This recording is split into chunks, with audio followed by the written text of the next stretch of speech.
Bismillah, alhamdulillah, assalamu alaikum. We're going from the streets to the studios of Bosnia. The Deen Show must go on. We got to continue delivering this message and helping you connect with different Muslims from all over the globe. And particularly, we found one. Actually, he found us. Allah hooked it up. Nadeem, how are you? Assalamu alaikum. Alaikum salam. Nice to meet you, Eddie. Nice to meet you again. Let's start. We got a unique connection we made. Yes, right? alhamdulillah. I'm walking in Begova. Yes, That's Begova Jamia. Let's start there. What's Begova Jamia? Is like the main mosque? Begova Jamia is the main mosque in Bosnia. It's over 500 years old, and it's located in the center of Baščaršija, the city center of Sarajevo. Yeah. Okay. So I'm over there going about pray Dhuhr, I think it was, or something like that, or coming out. You were with your father. And what happens from there? Very, very interesting story.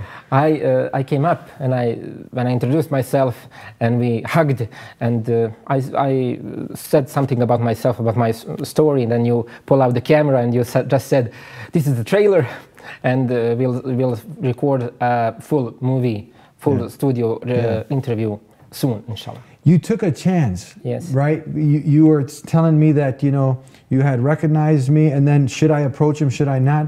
But that just by doing that, look at what potential of good opened up. Now people get to hear your story. Right there, listening to the struggle you went through, right? Yes. You later on, you ended up memorizing the Quran. Yes, so we got like I want to get people a little glimpse, right? Yes. And from what you were telling me, you went through some health issues, some struggles.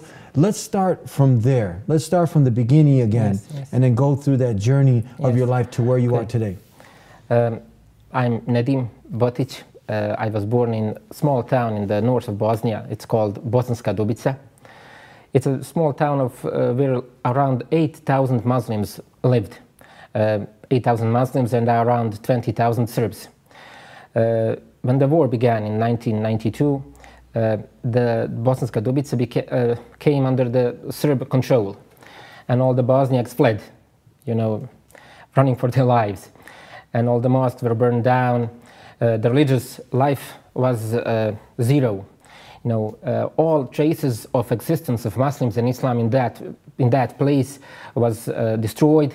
So after a few years after the war, if you would come to Bosanska Dubica, you would think that there in that place no Muslims ever lived.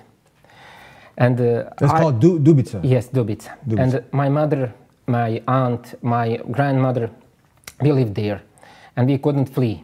We have stayed in that city during the war and after the war.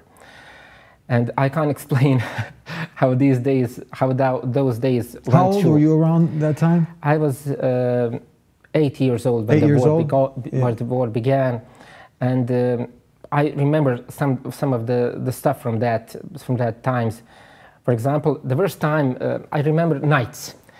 When the night came, and you, as a child, you would fear, and I would always think, is anybody going to come to us tonight?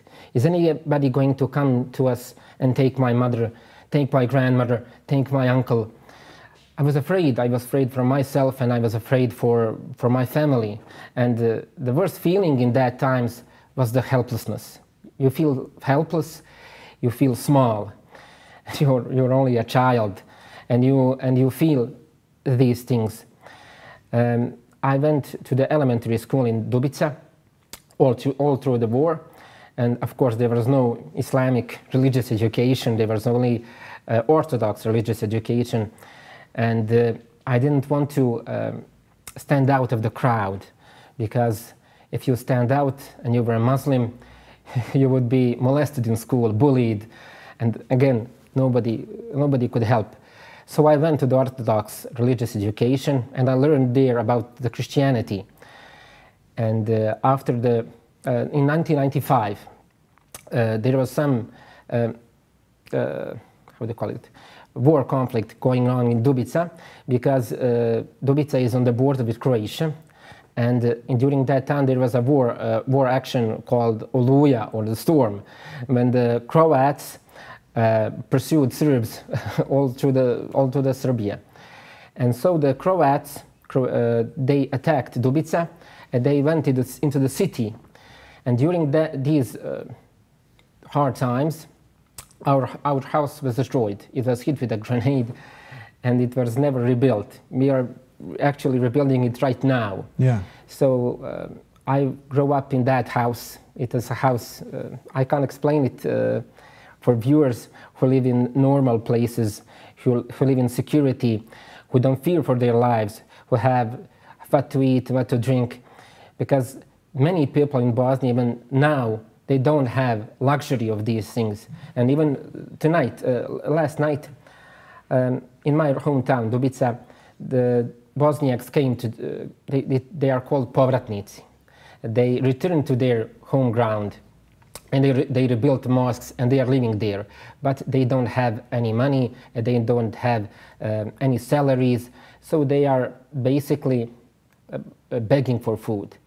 And there's an action, humanitarian action, to give those people one meal at a day. And I saw one granny who received, it's called cevapi. It's a traditional meal. It's like a basically Bosnian version of burger, yeah. and a yogurt. And she holds this in her hand, and she cries. Such small thing, but to someone it's so big. And that was that was my childhood, because I didn't have those things that normal children have. Actually, I didn't have almost anything to eat. I remember my mother, I grew up only with her, and she was a real warrior. Basically, she did everything to protect me and to give me care. And I remember one day she couldn't give me anything. I didn't eat all day. And when the night came, she borrowed from the neighbor, she borrowed bowels, basically bowels from sheep. You cook it. You cook those bowels and you eat them. You fry them because you don't have oil, you don't have flour, but you just boil them on fire and you eat them. You don't have any luxury than that. I couldn't, when I went to school after the war, I only had the cheapest things, basically, the cheapest shoes, the cheapest clothes. I only wore t-shirts and simple clothes. First time when I wore trousers, real trousers, and a nice suit was in 2009, when I was much older. And I didn't have one KM, that's $50. Yeah. I didn't have that to buy myself a can of Coke. Really hard times. And I grew up in a family that didn't know much about religion. Basically, no one was practicing religion in my family, and it was something very strange to us all. Especially, so no one practiced with your mother, your father, nobody? Nobody knew anything about that. But you were going to school and you were learning about Christianity. Yes, right? I was reading about that. So you were more educated in Christianity than Islam? Yes. Because, but I didn't find appealing the Christianity, because I didn't find it practical. I didn't find anything. I didn't find anything that would give me practical solutions to my problems, because I have health issues, I have poverty, I have problems in family, I have all of those issues. What is this going to help me? So can we say you're a man without religion at this point? Yes. Right? Yes, so you're neutral, kind of. Yes, I'm kind of neutral. Yeah. I didn't know what to do next. And when I was 8th grade of elementary school, the disease began. The problems with my stomach began. I didn't know what was happening. The first symptom was anemia. My blood was very weak. Iron levels were very weak, and I didn't have energy. I didn't have energy to eat. I wouldn't eat. When I would eat, I would get diarrhea, and blood was flowing out of my body. And in Bosnia, you don't have such good health care like in the Western countries. So this disease, this problem that I had, went undetected for around 10 years. From my 8th year of elementary school until my 2nd year of faculty, nobody recognized the disease, nor was the diagnosis put. It was like a hell, basically.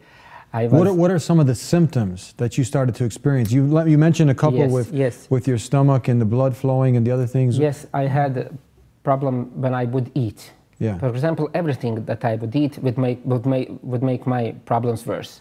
Yeah. For example, I would drink water, just water. Immediately I would have to go to the toilet. And in the beginning, that would be around 15 times I went to toilet. A day? A day, yes. I spent around 5 hours daily at the toilet. What was this condition called again? What are they diagnosis? It's called colitis ulcerosa or Crohn's disease. Basically the same condition, same time of treatment, but my disease in my case, it affected my large bowel. Gotcha. Yes.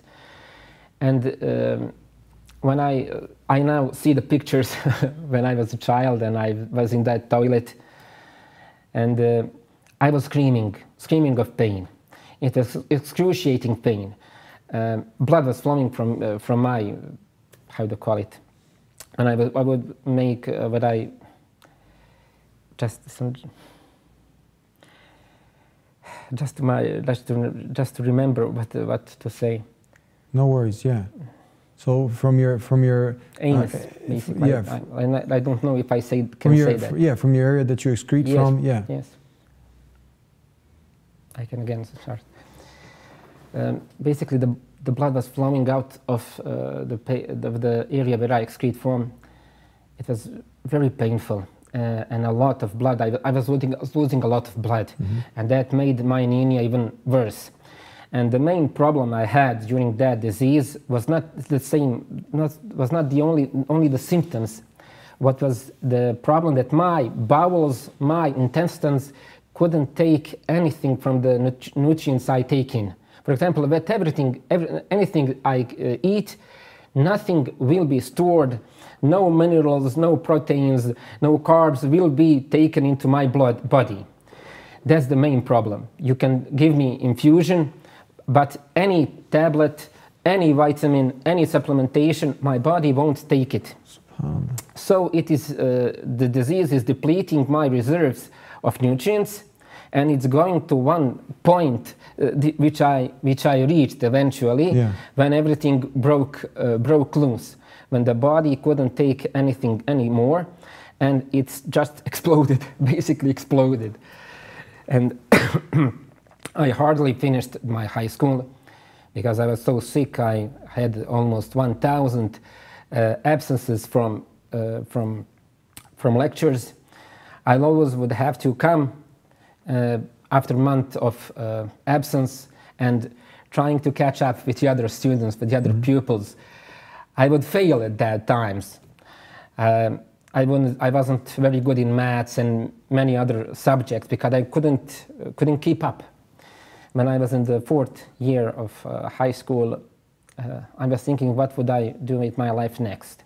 And I asked my teacher, my teacher of German language, I said to her, one day I will enroll in a faculty. And she said, you're not for that.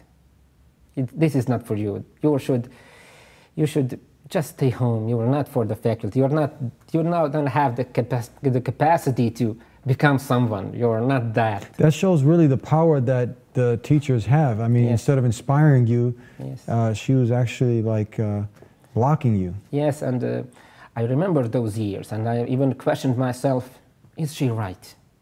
Maybe she is right. You know, she's older, more experienced. Maybe I am that guy. Maybe I will be a failure. Maybe I won't succeed in anything. And I lived in a small, in that house, which was hit with the grenade during the war. And we lived in a horrible conditions. I grew up in there, and I spent my teenage years in that house. If I only show you the picture, then you would understand what kind of problems I was living in.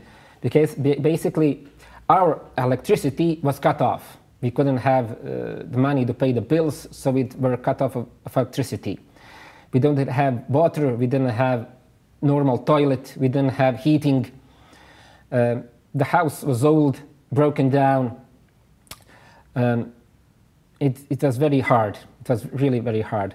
But that disease I was speaking about, and these conditions I lived in, when I take my picture or take my memories to that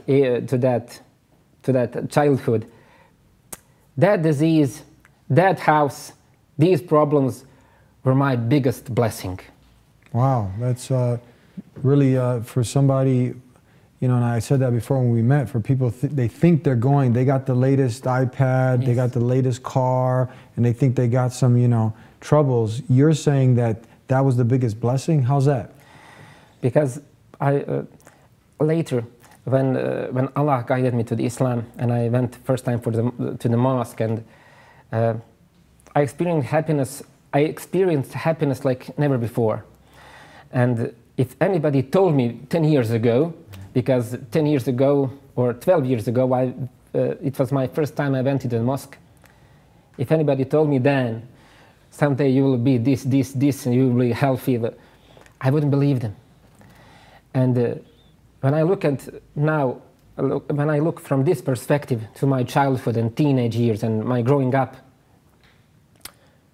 I ask myself, where would I be if I didn't have that disease?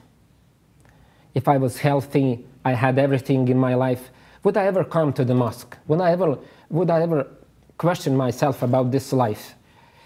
Would I question my religion? Would I question everything the other people were doing? Would I change my life?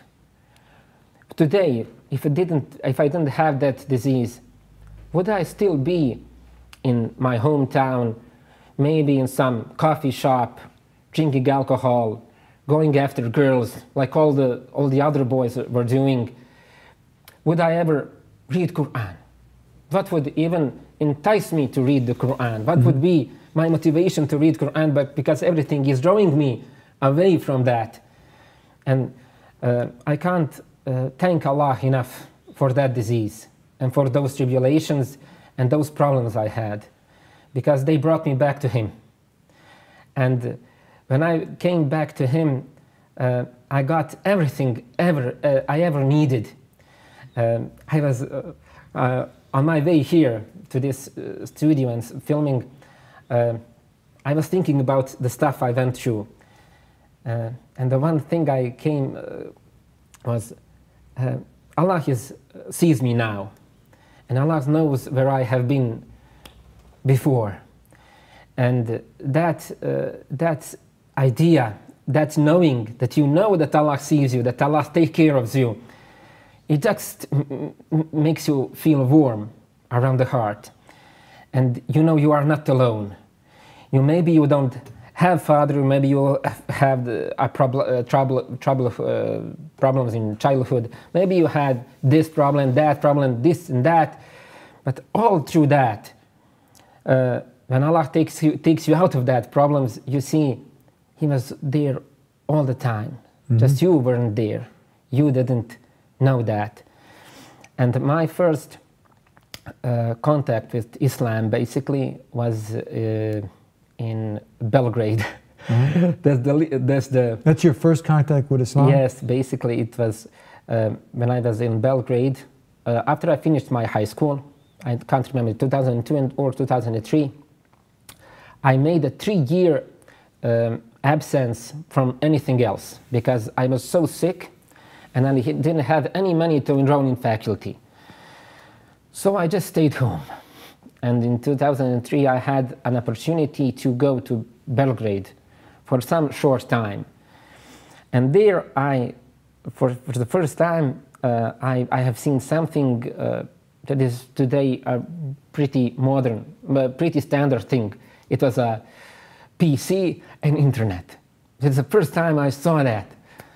And on that, one brother, he was reading something from Islamic magazine, and I was wondering, what was that? What are you reading? Why are you reading that? And I read a sentence about sajda. How sajda prostration is something, the most beautiful thing in the world. Prostrating yourself to God. Yes. To Allah. I was wondering what is so special about that. Let me see that. And so I went to the sujood, and something clicked. I can't explain it. As something. I felt yearning in my heart for this.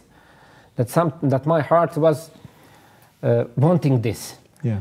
So I, hidingly, secretively, I found a copy of the Quran and I started reading it. Copy of the Quran, translation of the Quran. And in the start, I didn't understand much, but I didn't want to give up. I wanted to find out what is this book talking about, because in my hometown, I said all the mosques were broken, destroyed. There was no practicing Muslims at that time.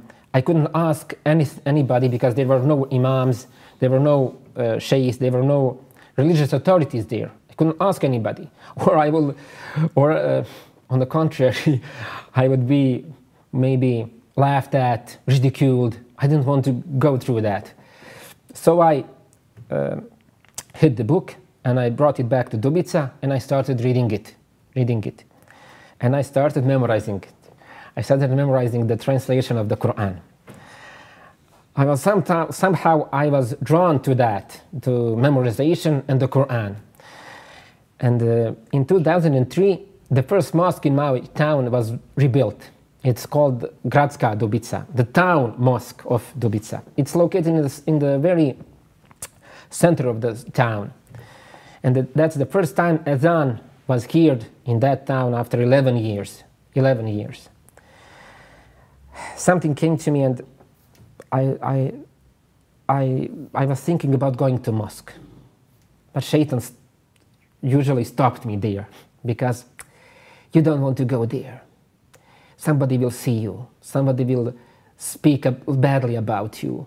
Why are you going there? These are the thoughts that are coming to you, like the whispers, right? Yes, that's the whispers of Shaitan like I got in that period. Your neighbors will see you that you are going to mosque. They will tell you that you are this and that. They will make fun of you. All your friends are Serbs, Orthodox. If they see you going to mosque, nobody will ever sit down with you. Nobody will ever drink coffee with you. Nobody will be your friend anymore. You will be alone. And the problem is that those were whispers that had some true connotation, because that was the real fact. When I came back to Deen and I came back to the mosque, those friends, most of them went. Most of the previous friends left. But Alhamdulillah, I knew who were the real friends, the ones who loved me before and after. And when I came back to Dubica, I started to memorize the Quran. I memorized the translation of the last surahs, Ikhlas, Falak, and Nas. And I used to recite it whenever I would go besides that mosque. And those were some rituals that that was my When you now you actually, so you went through this ailment at this time. We only got a few more minutes, and I want to get these questions in because I mean, this is amazing. Like at this time when you started to look into Islam, was your condition cured? No. Not yet? No. Basically like this. First time I went in mosque was in 2004. Yeah. It was something, the most beautiful moment in my life was that it was the Ramadan 20th day. Yeah. I went to the mosque in Dubica. I asked the Imam, can I come to mosque? He just said to me, yes, you can go back to home and take wudu. I didn't know what was wudu. I didn't know anything, not one harf. But I just wanted to go to the mosque. And I went to home. I washed all of myself, everything, because I didn't know what was wudu and what would I miss. Just I splashed water all over myself, and I went to the mosque with my shoes on. Yeah. With people saw me in the shoes, go out, go out. I came back, and the guy, one imam, appointed one guy to show me how to pray. And he showed me, but I didn't understand. So I said to myself, this first salah, it won't be good, but I'll learn. I'll learn. You were committed. Yes, I was committed. But when I came to the mosque, and when I just went into the praying area, I was like, Ya Allah, here I am. I came to you. I came to you, Allah. It was the success in my eyes. It was so much success. All the whispers were gone. All the whispers were beaten. 2005, I enrolled in the Islamic faculty in Bihać. That's the only place, the nearest place to me, yeah. And that's the first time in my life I have been in a place where Muslims live, majority Muslims live. I didn't have any money to buy the tuition, but I was hard working. How old were you at this time? 22. Yeah, and then I was 21 when I went to the mosque. 22 when I enrolled in the faculty. But some good people, they paid my tuition and they financed me during my student years.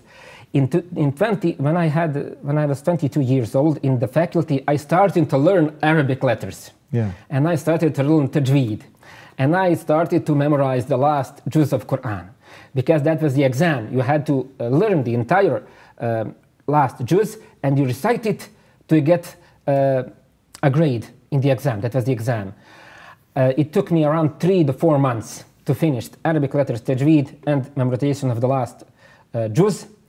2006 was a pretty normal year. I was a good student. I finished my first year. I enrolled in the second year of the faculty.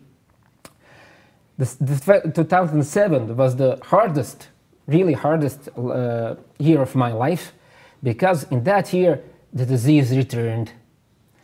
And this time it took no casualties because it wouldn't stop.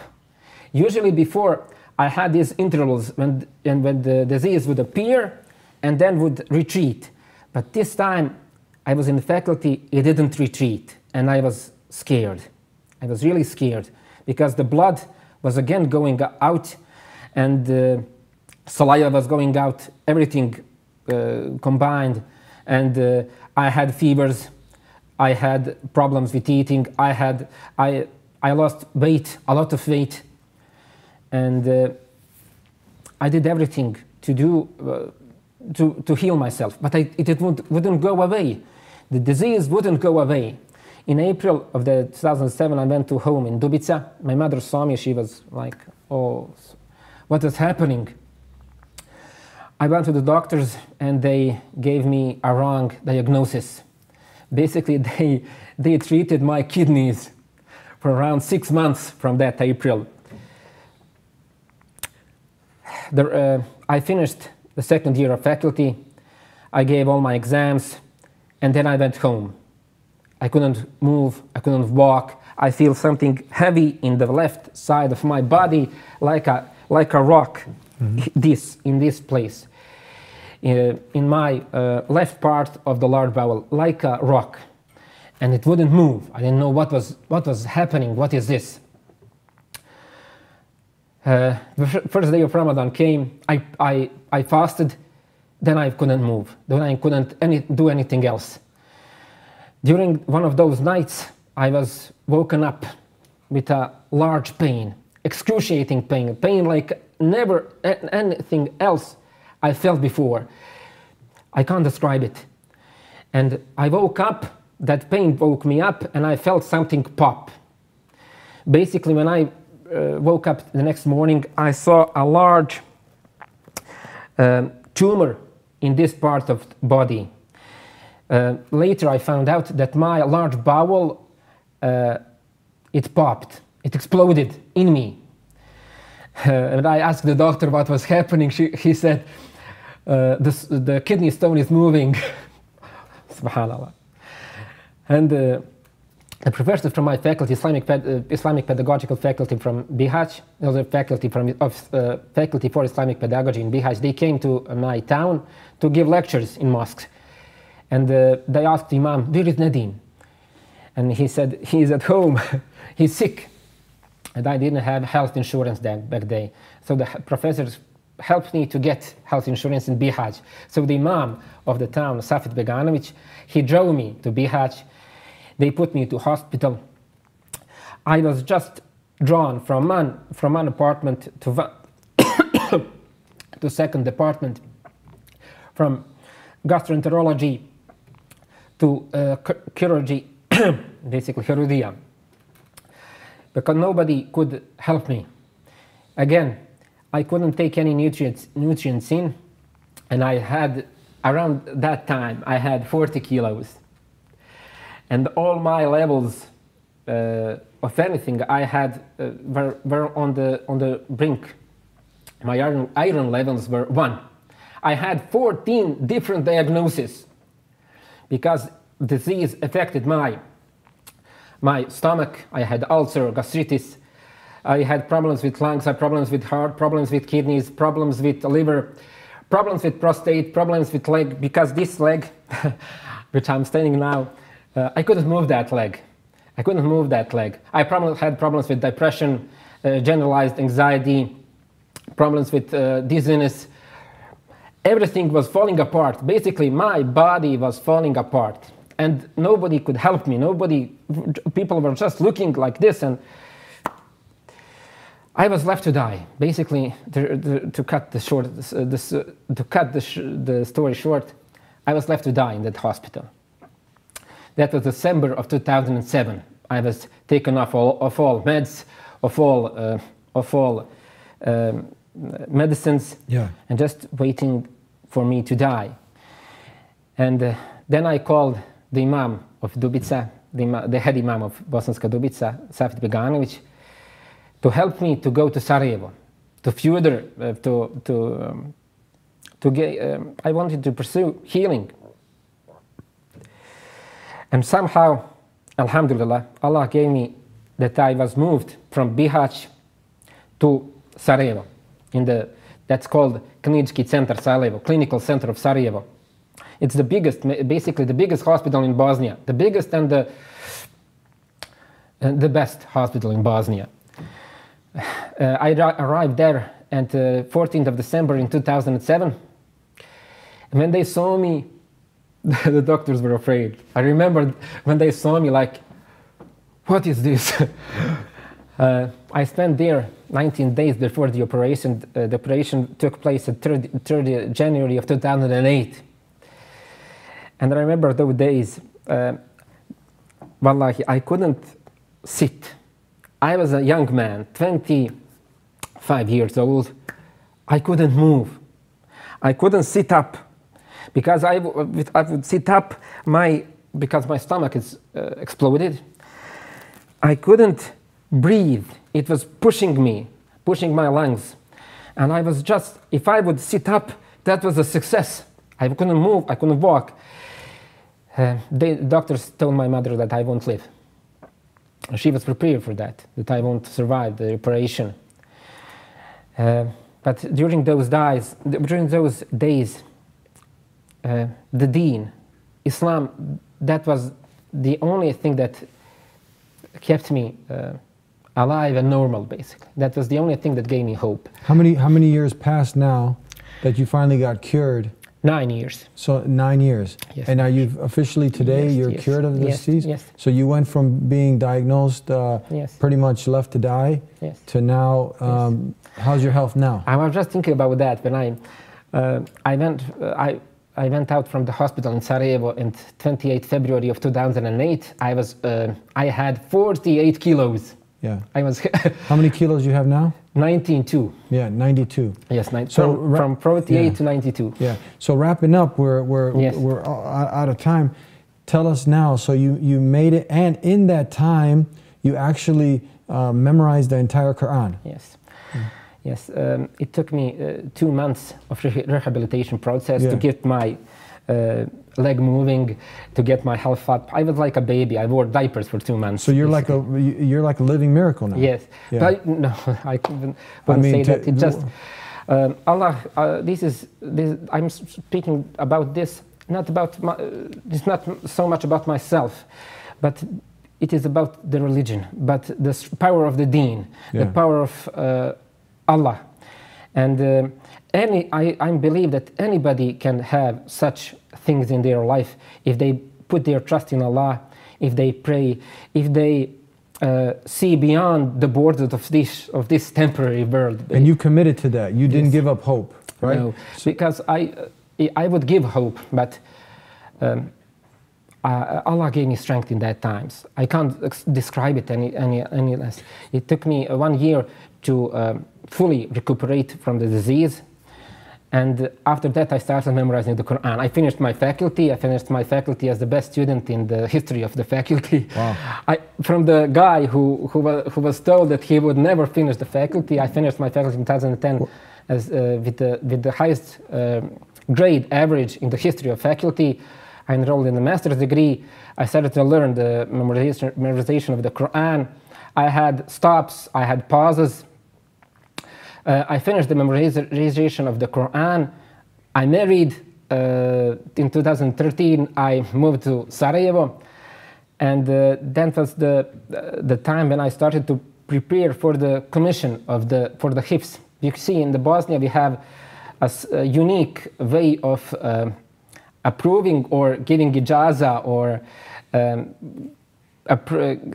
to prove that you have to prove that your Hifz of the Quran is strong enough. And you have to recite it in 15 days in front of the commission of the 7 Hufaz of the Islamic community. So you passed all that? Yes, it took me a while. Yeah. My wife helped. She was my biggest support and my muhafiz.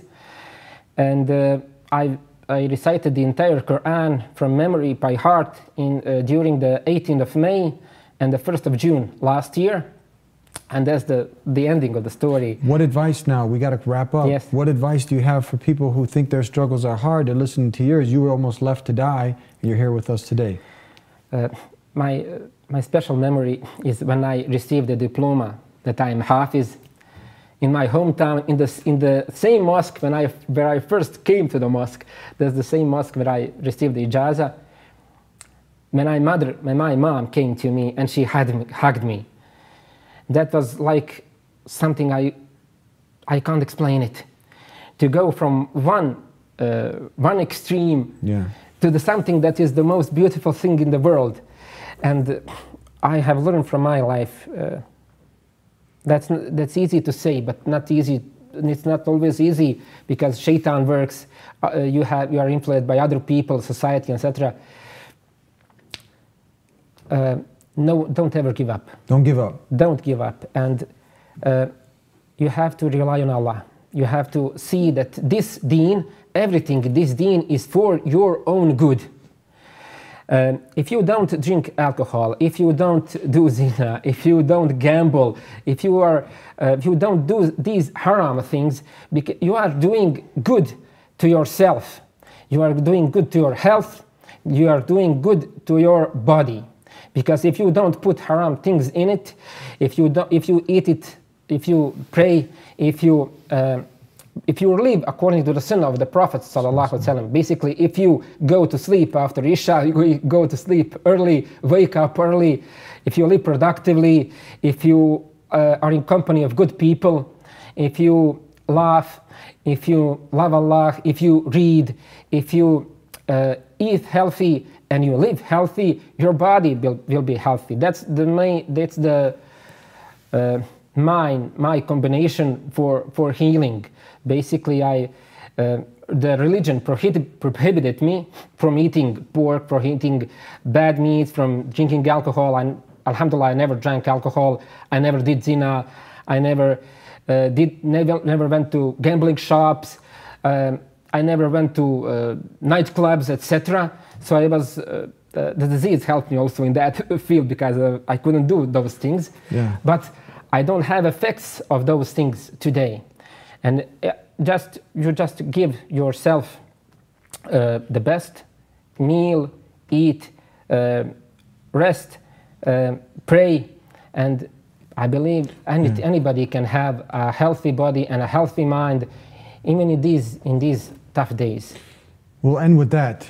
Never give up, keep the hope alive, and rely on Allah. Yes, alhamdulillah. Thank you very much. Jazakallah khair. Thank you for being with us here on the Deen Show. Inshallah, your story can reach so many hearts, so many peoples, so the people who are struggling out there, and they compare their struggles to yours, where you were almost left to die, and they're like, well, I'm still alive, and I'm healthy, and I'm strong, and I got all the latest gadgets. Yes. I don't think my struggle is as bad, nowhere near as bad as his. I'm not going to give up. I'm going to what? Rely on the Creator of the heavens and the earth and keep pushing forward. Jazakallah khair. And thank you guys for tuning in. Hope you enjoyed this week's show from Bosnia, Channel 5. Assalamu alaikum. Peace be with you.